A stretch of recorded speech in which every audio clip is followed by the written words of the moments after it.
All right, we're going to pick up for section 3 right at the top of page 25, and we're going to end just about halfway down 27. We are talking about Mayor Clarkson's decision to stay in Philadelphia. One of the first things he did was to ask the country's most prestigious medical society, the College of Physicians, to assemble on that rainy Sunday, August 25th. The college was dedicated to improving the science of medicine, and its member physicians were among the best educated and most experienced doctors in the United States. A few had even been around in 1762 when the last yellow fever epidemic had struck. If any medical group was qualified to provide guidance concerning yellow fever, it was the College of Physicians. What took place that day did not bode well for Clarkson or for Philadelphia.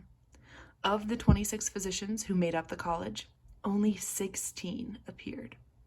Some of those absent had good excuses, such as having to attend an increasing number of patients ill with a fever. But many physicians had simply chosen not to show up, or had already moved to the countryside. What is more, their meeting produced very little that would calm their fellow citizens. There was a terrible fever running through the city. The learned doctors all readily agreed.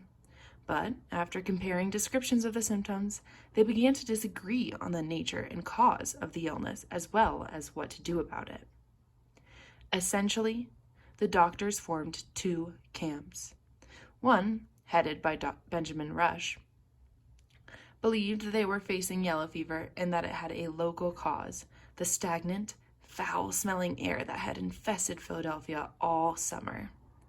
Some factors affecting the quality of the air, such as the hot, humid, oppressive summer weather, were out of their control, but other things could be done to purify it, such as getting rid of the bad coffee and cleaning up streets and alleyways. Opposing Dr. Rush was Dr. William Curie. Curie was not as well known as Rush in Philadelphia, but he was the only member of the college who had actually done research on yellow fever, enough to have written 2 books about the disease. And he wasn't afraid to disagree with his more famous colleague. Curie agreed that there was a terrible fever infecting the city, but he simply did not think it was yellow fever.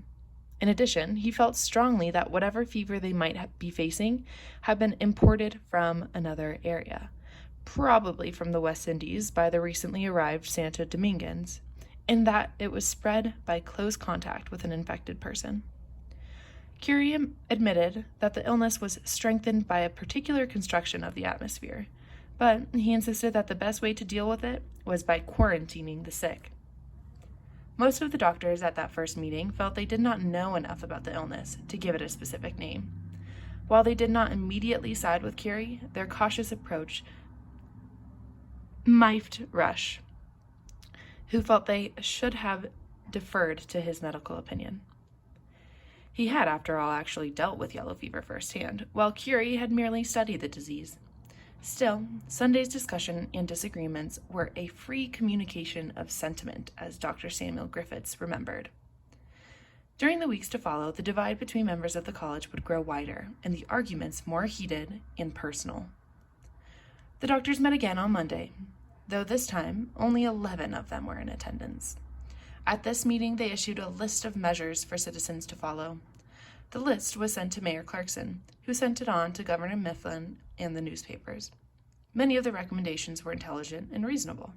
Clean up the streets, set a hospital up for fever victims, avoid fatigue, limit the intake of beer and wine, put patients in airy rooms, and remove fouled clothes and bed linens frequently. Other suggestions offered a false sense of security.